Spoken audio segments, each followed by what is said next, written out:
Hello प्यारे बच्चों, नमस्कार। मैं हूं अनंत गौड़। और जैसा कि आप सब देख पा रहे हैं, ये चैप्टर नंबर 7 है, 7th क्लास का सिविक्स के अंदर। और इस लेसन का नाम है मार्केट अराउंड अस। इससे पहले वीडियो में हमने इस लेसन को हाफ रीड कर लिया था। अब हम आगे इस लेसन को रीड कर रहे हैं, चेन ऑफ मार्केट।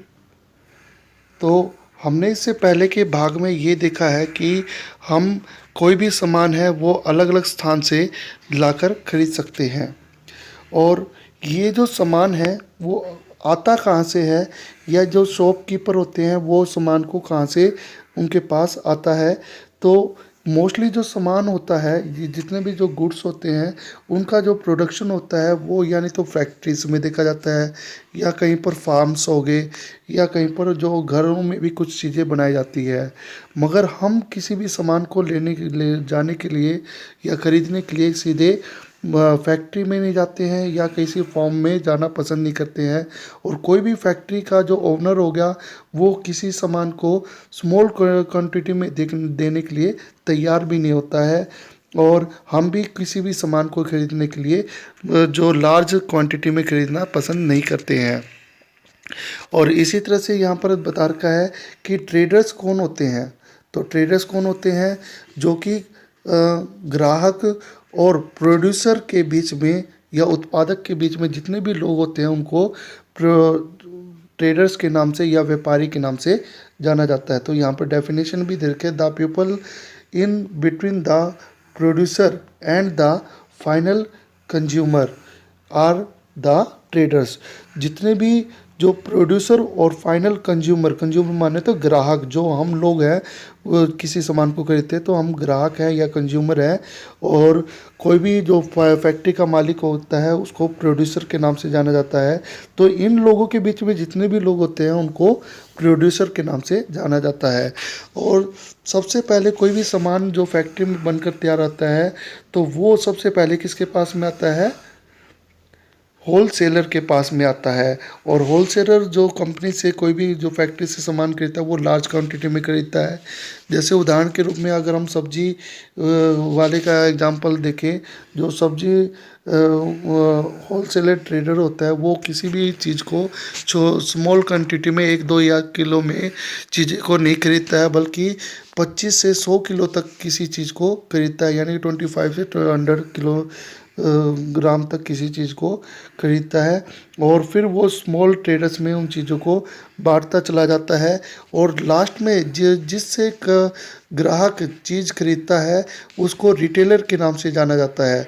तो रिटेलर क्या होता है कि वो ट्रेडर जो कि कंज्यूमर को डायरेक्टली वैसे सामान बेचता है उसको रिटेलर के नाम से जाना जाता है। और रिटेलर हम ये हमारी आसपास की दुकानों में भी देखते हैं, या कोई वीकली मार्केट में कोई भी दुकानदार हो गया। यहाँ पर जो प्रत्येक जो सिटीज़ होती है उसके अंदर होलसेल मार्केट होती है। और होलसेल से ही कोई भी जो ट्रेडर्स होते हैं, जो स्मॉल ट्रेडर्स होते हैं, वो वहीं से ही सामान को खरीदते हैं और ग्राहकों तक पहुंचाने का प्रयास करते हैं। जो रोड की मार्केट एवरीवेयर जो मार्केट्स है वो हमारे हर जगह मौजूद मानी जाती है। अब हमने यहाँ पर ये देखा कि अलग अलग मार्केट प्लेस होते हैं जहाँ से लोग खरीदना और बेचना चीज़ों को पसंद करते हैं, और सर्विस भी प्रोवाइड करते हैं अलग अलग जगह से। और हर सामान को बेचने के लिए एक अलग से जो स्पेसिफिक प्लेस देखा जाता है, अलग जो कोई भी सामान है उसको बेचने के लिए अलग से स्थान होता है। और ये भी देखा गया है कि जो उनके बेचने का अलग से तरीका होता है या समय भी अलग देखा जाता है। किसी सामान को बेचने का समय भी देखा जाता है कि किस समय कौन सा सामान बिकता है। फिर ये भी देखा जाता है कि हमें हर सामान को खरीदने के लिए मार्केट में भी जाना नहीं पड़ता है, क्योंकि आजकल हम मोबाइल की सहायता से या इंटरनेट की सहायता से हम किसी भी सामान को खरीद या बेच सकते हैं। जैसे उदाहरण के रूप में अगर हम अमेज़न की बात करें तो अमेज़न से हम कोई भी सामान को खरीद सकते हैं, या स्नैपडील से हम किसी सामान को ऑर्डर कर सकते हैं और वो हमारे घर पर आ सकता है।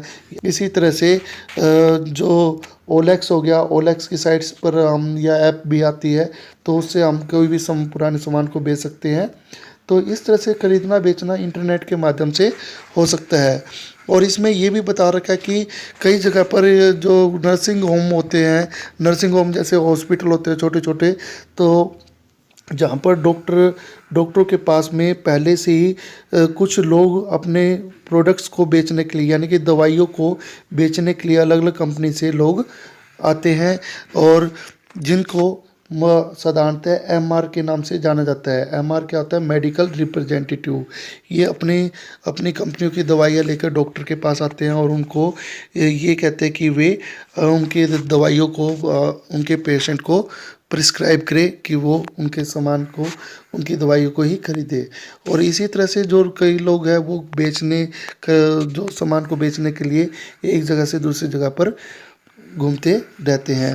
और फिर ये भी बता रखा है कि कुछ जो मार्केट प्लेस को हम आसानी से समझ सकते हैं या पहचान सकते हैं, मगर कुछ ऐसी चीज़ें होती हैं जो ऐसे मार्केट होते हैं जिसके बारे में जागरूकता नहीं होती है या अवेयरनेस नहीं होती है, तो हम उसके बारे में नहीं भी जानते हैं।